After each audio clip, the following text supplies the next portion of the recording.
الحمد لله رب العالمين حمدا كثيرا طيبا مباركا فيه على كل حال. اللهم صل وسلم على سيدنا محمد وعلى اله وصحبه اجمعين.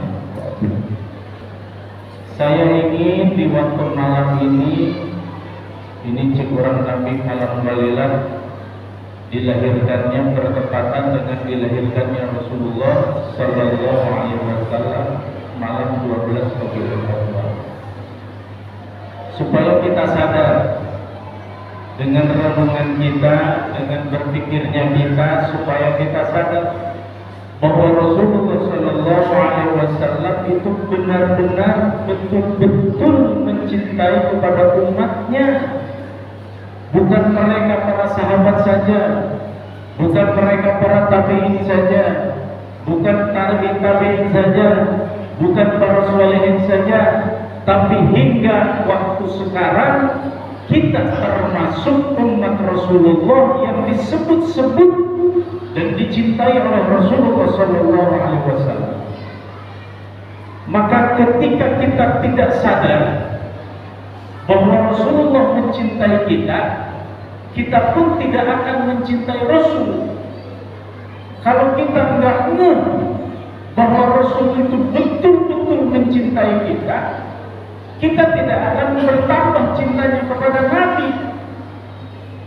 Oleh karena itu, di bulan Rabiul Awal ini para ulama ada yang menganjurkan kita untuk meniatkan akan mengagungkan kelahiran Rasulullah SAW. Meniatkan kita akan mengagungkan bulan Rabiul Awal karena di dalamnya ada kelahiran Nabi. Di bulan ini para ulama ada yang meniatkan akan menambah dan melaksanakan sunnah-sunnah Rasulullah Sallallahu Alaihi Wasallam. Di bulan ini para ulama berniat akan membaca sholawat lebih banyak lagi kepada Rasul dibandingkan dengan hari-hari yang lain karena mulanya bulan Rabiul Awal dilahirkannya Rasulullah SAW. Hadirin rahimakumullah, kalau kita sudah meniatkan itu tadi, insya Allah perbaikan diri kita,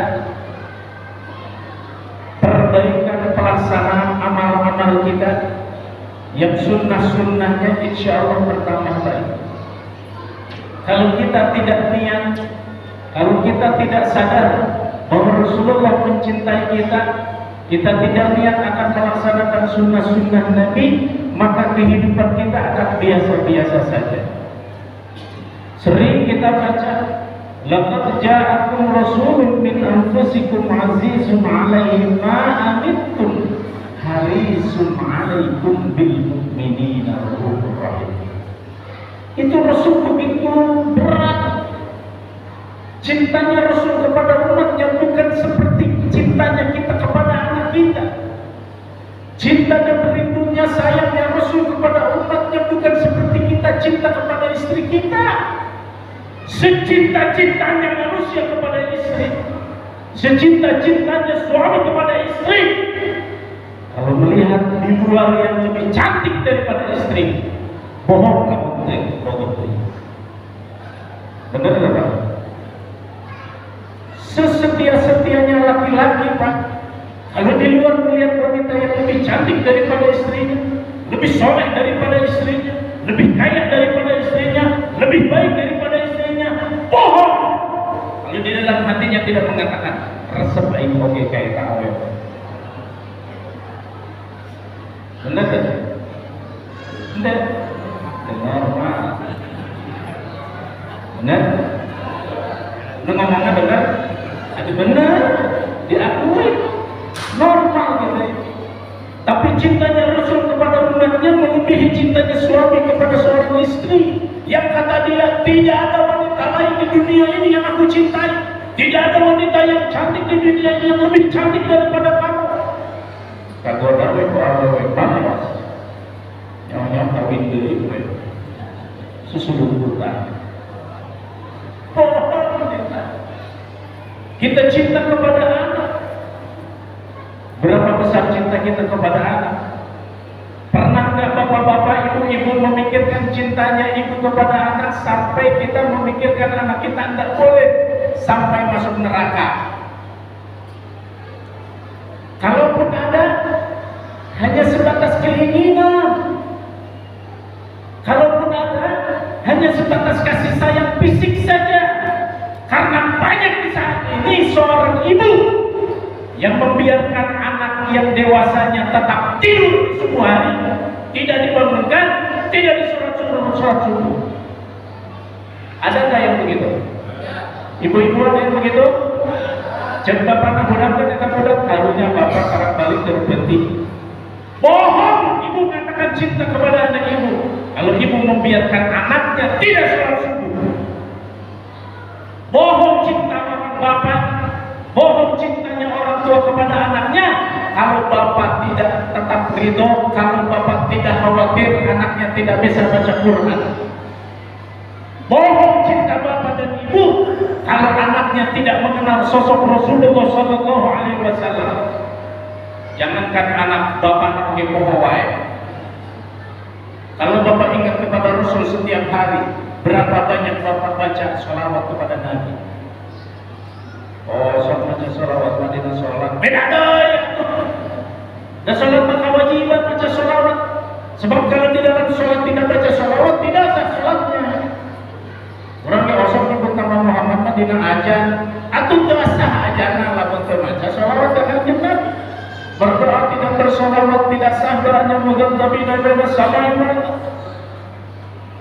Berapa banyak bapak-bapak baca sholawat? Berapa banyak ibu-ibu baca sholawat? Man ahabba syai'an katsiran dzikruhu. Cek Nabi lamun jelema eta kokoh cinta kepada sesuatu pasti dia akan banyak menyebutnya. Kalau kepada Nabi kita cinta, mau bilang apa, mau nyebut dengan apa, kecuali dengan sholawat. Mau ngarang-ngarang sendiri. Muhammad. Baca sholawat. Sudah dari sholawat Allahumma sholli ala sayyidina Muhammad wa ala ali sayyidina Muhammad. Guru saya mengatakan, lamun maneh ujar cenah hayang diatu ku Rasul, hayang dipikada bukan jeung Nabi, hayang dipikada cinta bukan jeung Rasul, hayang diakui menjadi umat Rasul. Ketika kita baca sholawat, Allahumma sholli ala sayyidina Muhammad, ketika kalimah nama Muhammad kita sebut, bayangkan Rasulullah Sallallahu Alaihi Wasallam, bayangkan nurnya Rasulullah Sallallahu Alaihi Wasallam, bayangkan kemuliaan dan keagungnya Rasulullah Sallallahu Alaihi Wasallam. Kita sebut Muhammad, masukkan ke dalam hati kita. Allahumma salli ala sayyidina Muhammad. Muhammad masukkan ke dalam hati kita. Bukan hanya sekedar Rasulullah.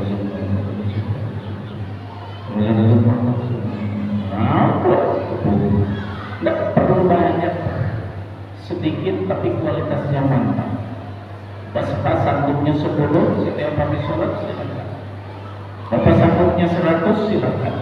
Saya setiap malam 100 silakan. Yang penting kualitasnya bagus. Allahumma sholli ala sayyidina Muhammad wa ala ali sayyidina Muhammad. Rasakan oleh Bapak getaran jiwa kita, getaran hati kita ketika kita menyebut asma Rasulullah Sallallahu Alaihi Wasallam. Seandainya sinyal itu sampai kepada Rasul, salawat dan salam yang kita baca sampai kepada Rasul, apa kalau badan kita tidak merinding, Pak? Mustahil badan kita tidak merinding. Kalau nggak merinding acak, itu sinyalnya belum nyampe kepada Nabi. Allahumma sholli ala sayyidina Muhammad wa ala ali sayyidina Muhammad. Renungi Pak. Renungkan oleh kita bahwa Rasulullah Sallallahu Alaihi Wasallam betul-betul mencintai kita. Sadari bahwa Rasul betul mencintai kita. Sampai Rasulullah meninggalnya pun dan menyebutkan ummati yang disebut oleh Nabi. Ini bukti bahwa Rasul betul-betul mencintai kita. Kalau Rasul saja sudah mencintai kita 14 abad yang lalu, sebelum kita lahir, sebelum kita ada, sebelum kita diciptakan oleh Allah, Rasul sudah Kenapa dengan kita sekarang yang mengaku sebagai umatnya Nabi, mengaku cinta kepada Nabi, tapi amalan-amalan kita jauh daripada apa yang diperintahkan oleh Rasulullah SAW. Hadirin, zaman dahulu ada seorang anak kecil, anak Yahudi, Bulutia. Ada yang nyebut Bulutia, ada yang nyebut Bulutia. Seorang anak kecil, anak Yahudi.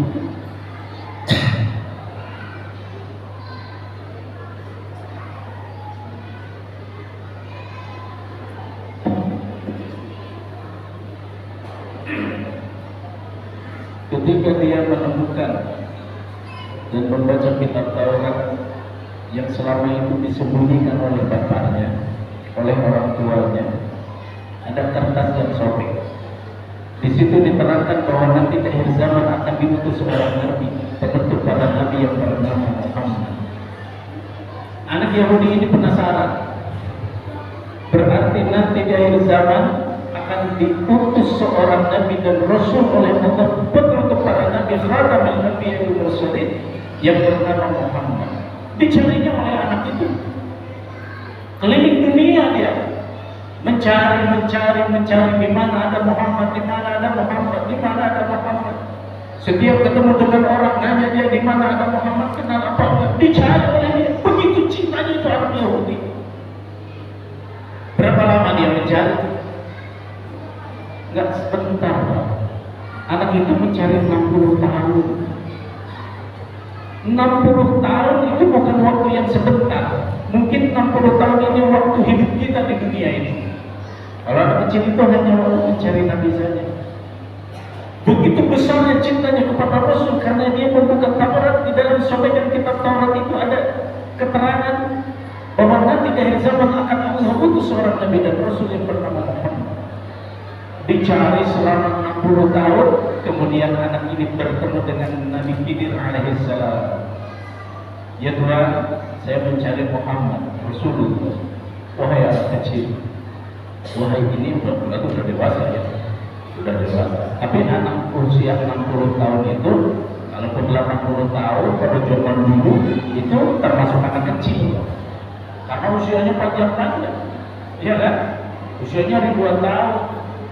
Jadi yang baru 40 ini ibarat kata baru 5 tahun lah, kira-kira seperti itu. Karena usianya sampai 1000 tahun, 900 tahun, 500 tahun. Jadi masih anak kecil di situ. Bulkia ini nyari, ketemu dengan Nabi Khidir. Kata Nabi Khidir, wahai anak kecil, Muhammad Rasulullah SAW belum Allah utus. 500 tahun lagi nanti baru beliau akan dilahirkan. 500 tahun lagi baru nanti beliau akan ada diutus oleh Allah Subhanahu wa Ta'ala. Begitu hebatnya Bulkia, seorang anak Yahudi yang mencintai kepada Rasulullah SAW. Pertanyaannya dengan kita, kalau kita ditanya Muslimkah? Muslim. Mengakukah kita sebagai umatnya Nabi? Mengaku. Bapak Ibu, apakah cinta kepada Nabi? Pasti jawabannya cinta. Kalau ditanya Bapak Ibu rindukah kepada Nabi? Rindu. Sejauh mana bukti kita cinta kepada Rasulullah SAW? Sebesar apa cinta kita kepada Rasul? Usia kita sudah puluhan tahun, sudah setengah abad, mungkin lebih daripada setengah abad. Hidup kita yang senantiasa ibadah, membaca salawat, belum pernah kita bertemu dengan Nabi. Kalau sampai usia kita wafat, usia kita ajal kita dijemput oleh Allah Subhanahu wa Ta'ala, belum bertemu dengan Nabi, rugi kita mengaku sebagai umatnya Rasul. Siapa yang akan menjamin keselamatan kita di akhirat Bapak? Siapa yang akan memberikan syafaat di akhirat? Sementara di dunia saja kita tidak bisa bertemu dengan Nabi. Siapa yang akan menolong kita di akhirat? Dunia ini sebentar.